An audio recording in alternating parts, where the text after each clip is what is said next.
So I just need a clicker here. Would it be okay with you if I'm standing down here? It feels a little bit more comfortable. Yeah, I'm going to talk about the need for a radical renaissance today. Where I want to start out is actually with our book. I wrote a book with Richard Martin called The Neo-Generalist, and it's basically a tribute to modern Renaissance people. Like David Bowie, they are shapeshifters, and they are really hard to label. They move constantly across a generalist, specialist continuum, and they always adapt to the context. So neo-generalists are someone you really want to sit next to if you go to a dinner party or if you're at the house of the beautiful business, because they're great conversationalists, and they also have a general interest in other people. Partly, I think what I realized after writing the book was that, yes, this was important, but there was an even bigger issue that needed to be addressed. Namely that of how do we cultivate a healthy society? How do we construct new narratives that are fit for the 21st century?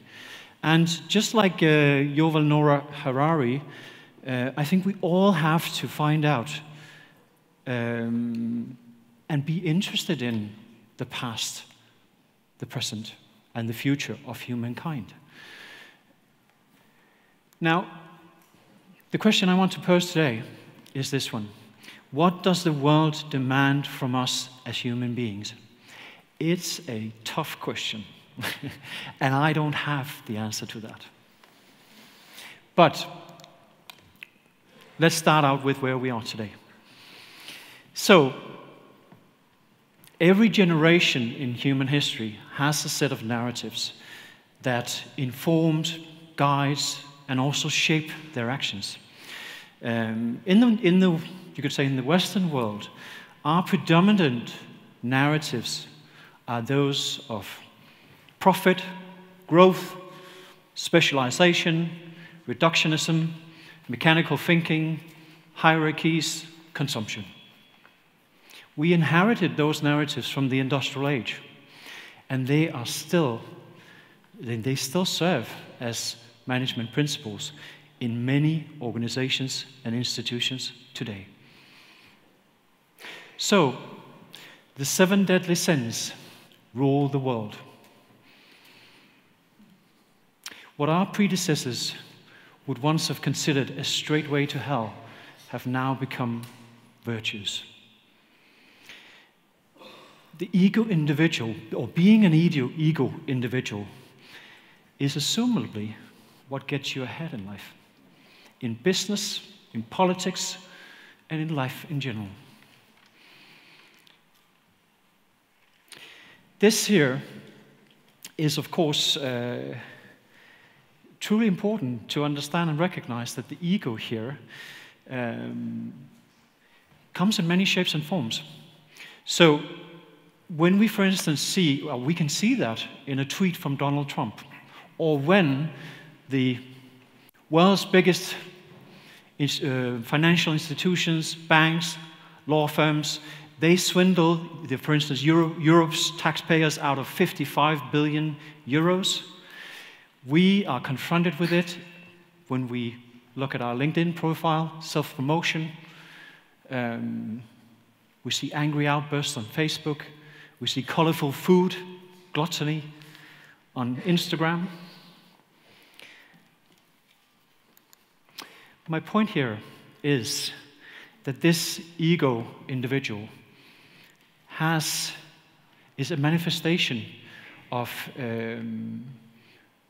our modern times. Our behaviors have an impact on the wider ecosystem, and it's causing a series of imbalances in the world. In the last 2 weeks alone, 2 studies from the World Wildlife Fund and UN's Intergovernmental Panel on Climate Change, they showed that in just 2 generations, we have actually killed off 60% of the global wildlife population. and that within about 12 years' time, we will probably be looking at a 1.5 degree temperature increase, which will create some really catastrophic impact on our lives. These imbalances, of course, show up like this, but they also manifest themselves as financial crisis, extremism, social movements, growing inequality. These are just to mention a few examples. This is a gloomy topic, huh? It's going to get better. My point here is that the world is changing, and it's changing rapidly. So, how do we cope with this? I think in order to cope with the changes that we are facing, there are lessons we can draw from history. History provides us with a frame of reference that allows us to get a broader perspective on things. The frame I'd like to use today is the one of the Renaissance, one of the greatest movements in European history. The Renaissance was a rediscovery of the thinking, the virtues of ancient Greek and Rome, but it was also about conquering new land. It was about setting new ambitions. It was about thinking differently. There are many examples, of course, we can draw from the Renaissance. So, the invention of the printing press by Gutenberg led to a communication revolution. Copernicus, Galileo suddenly changed the worldview and said, well, Earth is actually evolving around the sun. We had people like Columbus, Vasco da Gama, Vespucci, Magellan, the great seafarers who discovered the New World. And with that discovery, the known maps of the world were reconfigured. And it later led to the establishment of new trading routes and also to the rise of financial institutions. So, besides from that, I think what I'm really interested in is also the artistic movement of the Renaissance. So we're still benefiting from that today, from the work of Da Vinci, of Michelangelo, Donatello, Raphael. And this painting up here, you might be familiar with it. It's part of the ceiling in the Sistine Chapel. It's painted by Michelangelo. It's called the creation of Adam. I think the painting also is significant because it captures a significant shift there was in conception of man. It was a movement from being God-centered to being man-centered. And this new individual focus saw man as a co-creator of his or her own destiny, together with God, still. But it was a profound change. And it brought us to where we are today. The thing is, humanity is at a turning point. And we find ourselves in a liminal state. Liminality is a term used in anthropology to describe a transformation of going from something familiar to something new. It has huge implications for culture, identity, values, our sense of belonging. It's a stage which is often characterized by ambiguity and disorientation, not knowing what is up and down. We all know that because we've all been there. We have all been teenagers, standing with one leg in the child's world, trying to make sense of the adult world. So, what I think we are battling today are three things: the unknown, the impossible, and the unimaginable. We need to figure out how we want to live, where we want to go, and what we want to become. My view is that we need a radical renaissance. And I'll explain to you why radical and why renaissance.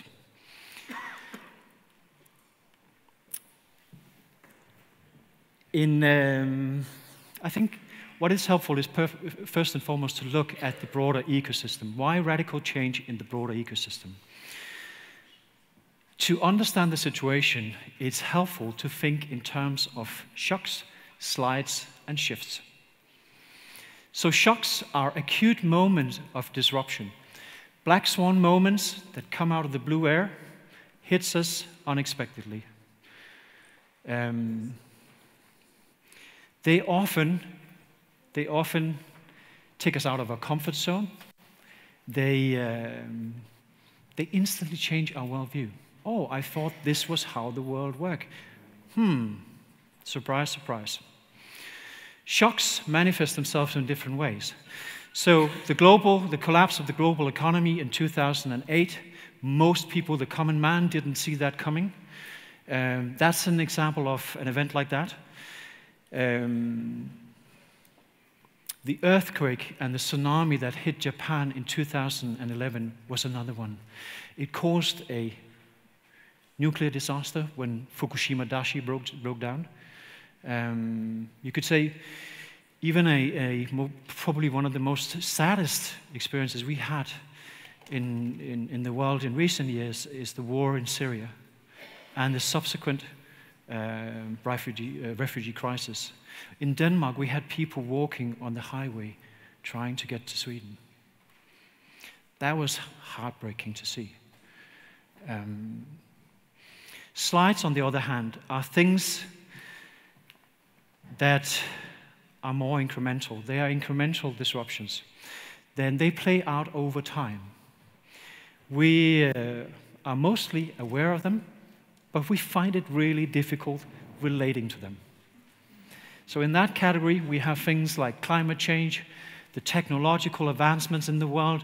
What is AI? I don't get it. Should I be fearful? Should I be joyful?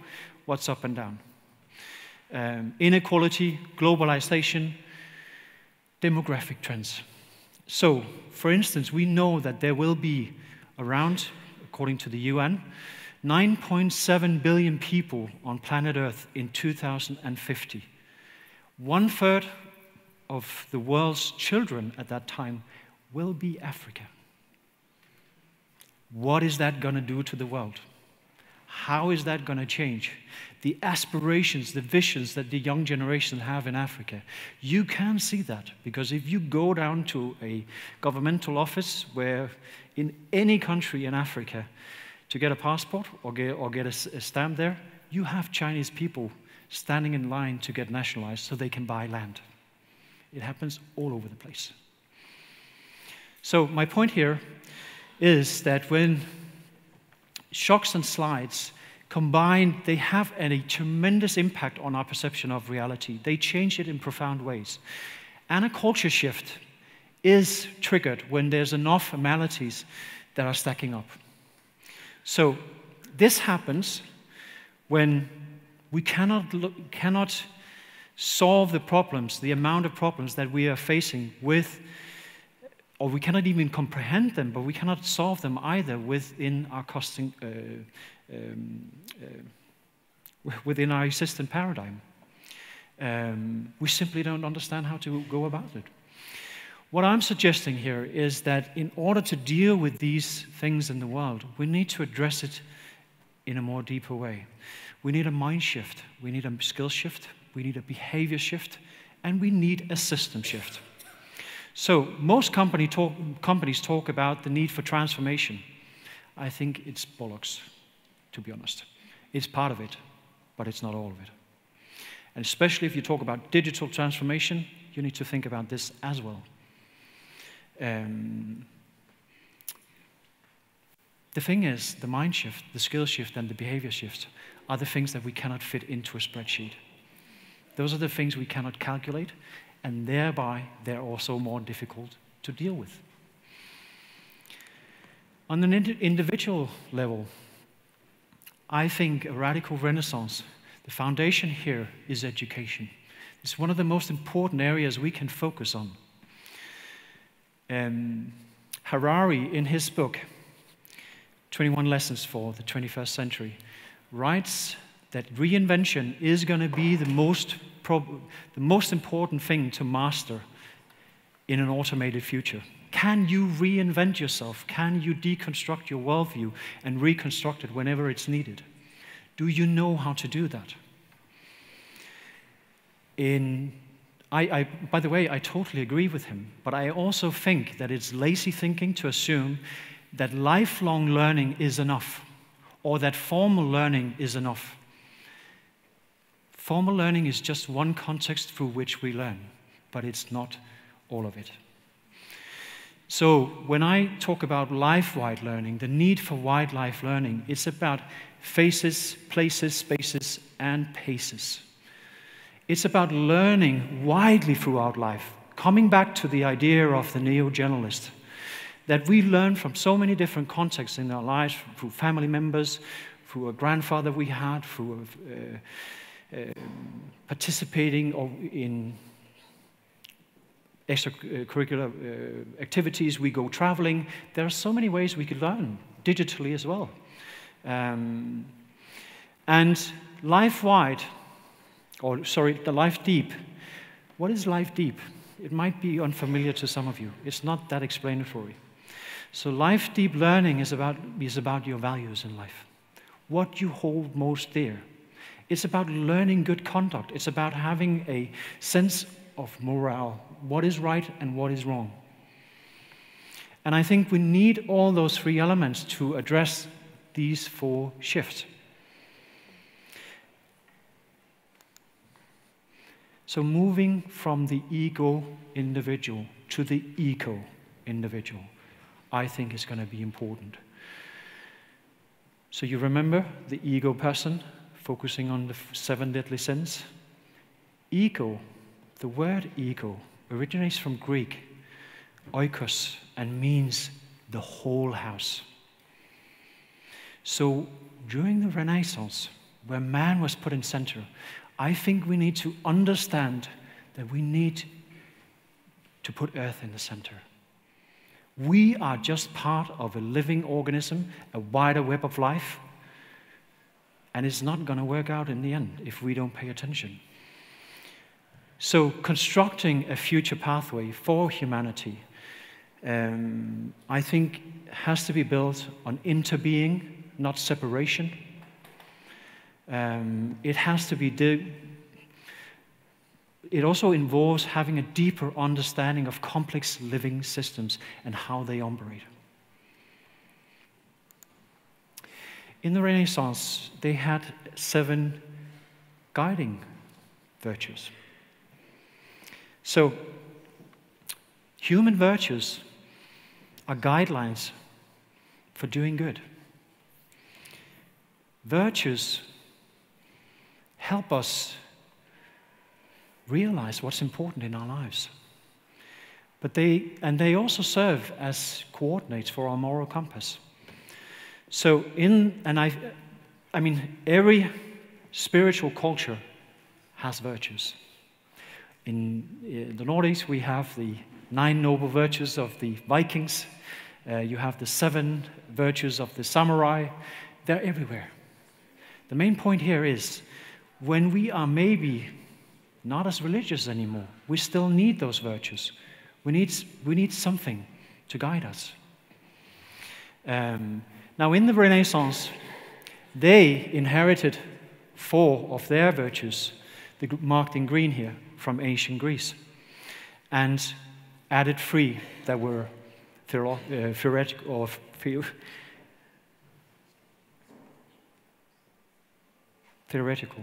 Not theoretical. Theological. That's what I meant. And there's a huge difference. So I think in a radical Renaissance, we also need guiding principles. These are the 7 that I suggest that we build this on. So health, living, charity is our being, knowing our values in life, knowing how to actually find out what's important to us, finding our purpose in life. Mastery is learning. It's learning through new digital technologies. It's how to become a self-directed, autonomous learner. Curiosity is about wondering. It's actually about having imagination, perspective, understanding that we are part of a bigger system.